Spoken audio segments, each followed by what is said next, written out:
It turns out that the metaverse, as everyone is defining it, is just a 3D virtual world representing social interactions, which I'm pretty sure is just online multiplayer video games. PlayStation Home, Grand Theft Auto, and World of Warcraft would probably count as a metaverse in this sense. Remember The Matrix Online?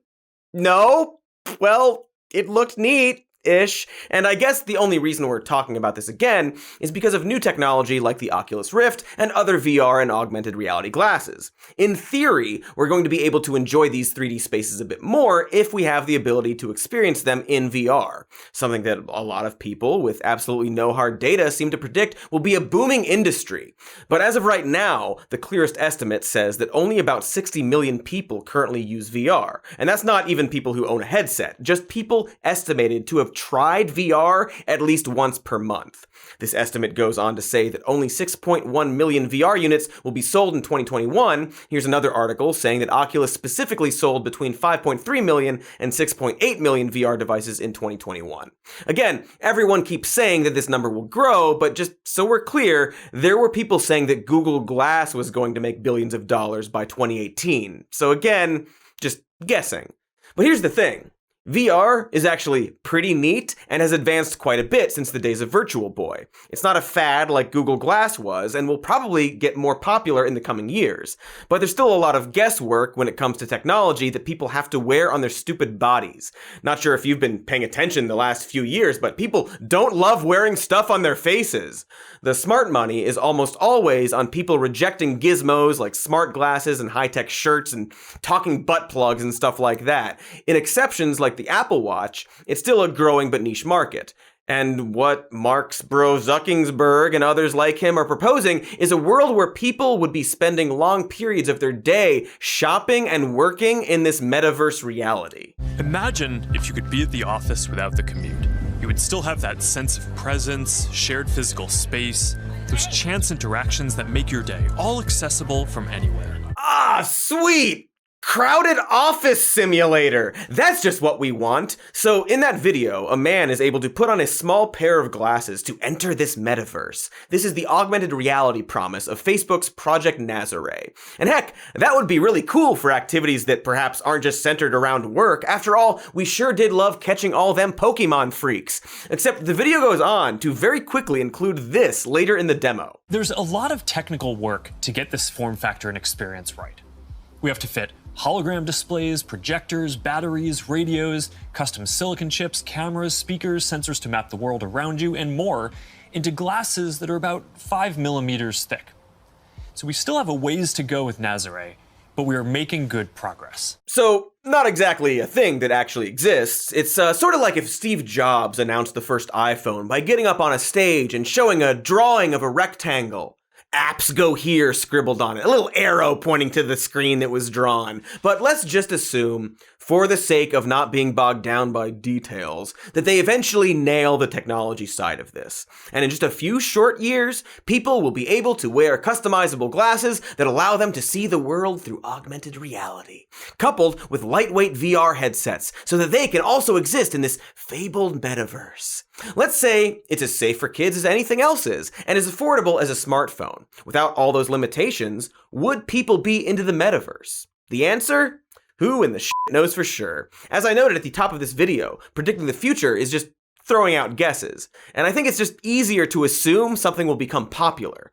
There are, of course, scores of examples of people boldly making the wrong predictions about things like the internet and smartphones being fleeting fads. And so no one wants to be the one dipshit late to the party. This is the dreaded fear of missing out, where people invest big in something despite that thing being, perhaps, clearly dumb.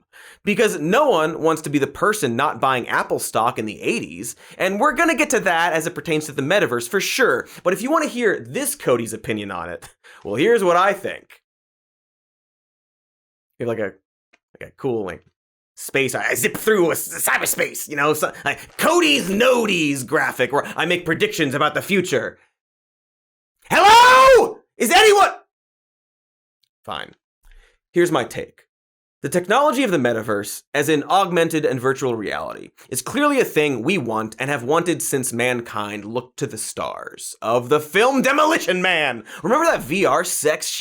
looked great, real steamy and raw. And I bring up that film because I think that's actually closer to how we'll use VR, not just for sex, but as another tool to interact and enjoy games with our friends, as opposed to like shopping or working, or really doing anything for long periods of time. Most of us aren't going to live out entire days in this virtual world. And I think that because Facebook's pitch for the metaverse seems to be that people will be surrounded by floating screens and interacting with friends at the touch of a button.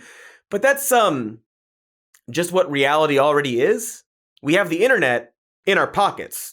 That was why smartphones blew up. We can walk around our homes with access to music and friends and movies already at our fingertips. And the entire point of things like working from home or shopping online is to specifically cut out the inconveniences that come with those errands.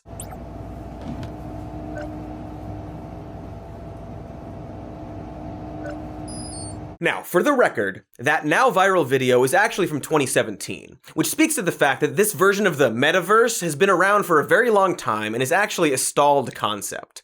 Because even before the pandemic, everyone wanted to shop online, as in sit in a chair and tap their phone. That's the whole point of phones, so we don't have to walk through an aisle and pick up items and look at them. Why pretend to walk through aisles and move your arms to place virtual items in a cart when you can scroll through items and tap them? Because again, we're already living in an augmented reality, and it's really, really telling, and perhaps something I'm going to talk about later, that all these big companies can think of is that VR will be used for shopping and working. You know, the money stuff. And that people will want to sit down and simulate an office environment when the entire point of working from home is that you get to avoid that. The entire appeal of a home office is to not be distracted by the work office, having your screens where you want them and existing in the comfort of your personal space. That's the whole gosh darn point. We don't want a virtual work office that everyone can see or that our boss can have say over. Coworkers walking around in our home space. And in fact, the hardest part about working from home during the pandemic is having to interact with others in ways that aren't face-to-face. There are a bunch of articles on this and so-called Zoom fatigue, where people are finding it difficult to conduct meetings via video because it doesn't naturally facilitate the way we communicate. VR doesn't solve that, and probably makes it even more awkward. Instead of just having a single camera looking into your home, you'll have your workspace melt into your personal space. Communication will be even more diluted with avatars and stereo sounds of people's microphones half working through shoddy internet services. This literally takes all the worst parts of working from home and engulfs you in it. The kind of idea only an out-of-touch tech billionaire boss would think was good. Hey, thanks for watching that clip. Here's the evergreen end plate to ask you to like and subscribe. It's any day of the year where you are.